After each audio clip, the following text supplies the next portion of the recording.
L'Iran vient officiellement de rejeter un second cycle de négociations avec Washington.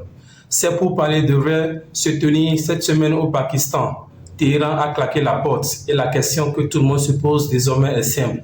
Jusqu'où ce va de fer va-t-il aller? Avant de continuer, abonnez-vous à la chaîne et activez la notification pour ne rien manquer de nos futurs décryptages. Ma première lecture de cette situation est la suivante. L'Iran qui rejette ces négociations, c'est peut-être davantage une démonstration de force pour la galerie qu'une véritable rupture diplomatique. Un geste politique destiné à leur opinion publique intérieure. Mais au fond, Téhéran sait très bien que revenir à la table des négociations reste leur meilleure option. Et c'est un comportement parfaitement prévisible de la part de ce régime. Ce qui est intéressant ici, c'est la réponse de l'administration Trump. Elle est simple, directe et redoutablement efficace. Deux mots résument tout. Clarté maximale, pression maximale. D'un côté, Washington envoie des émissaires pour relancer les discussions. De l'autre, le message est limpide. Si l'Iran refuse des conditions sérieuses, les conséquences seront écrasantes. On parle de menaces directes sur les infrastructures stratégiques et opérations navales d'arraisonnement de pétroliers. C'est précisément comme cela qu'on négocie avec ce type de régime. On ne supplie pas pour la paix, on crée les conditions dans lesquelles la paix devient, pour l'adversaire, l'option la moins coûteuse. Certains observateurs s'interrogent sur la légitimité des opérations d'arraisonnement.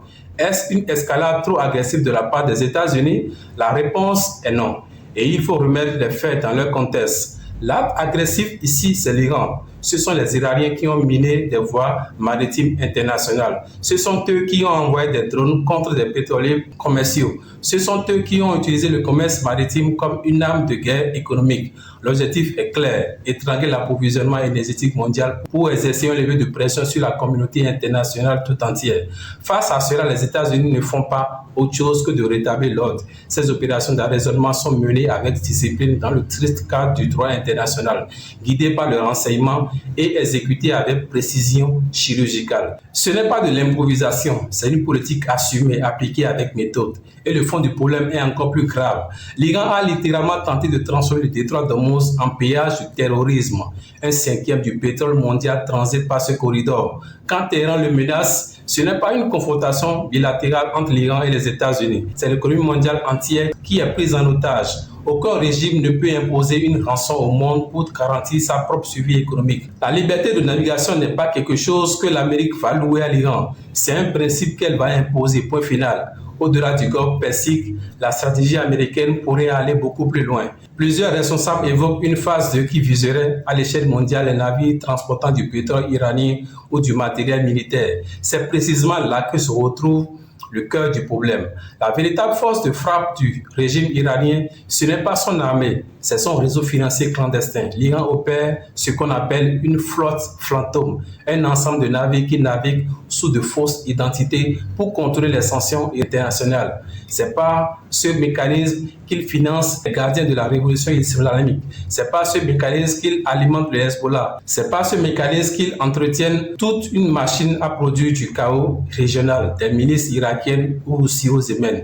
Quand vous coupez ces flux financiers, les missiles se taisent, les drones restent au sol. C'est aussi simple que cela. L'Iran ne comprend qu'un seul langage, le coût. Et aujourd'hui, l'administration américaine est en train de rendre le coût impossible à ignorer.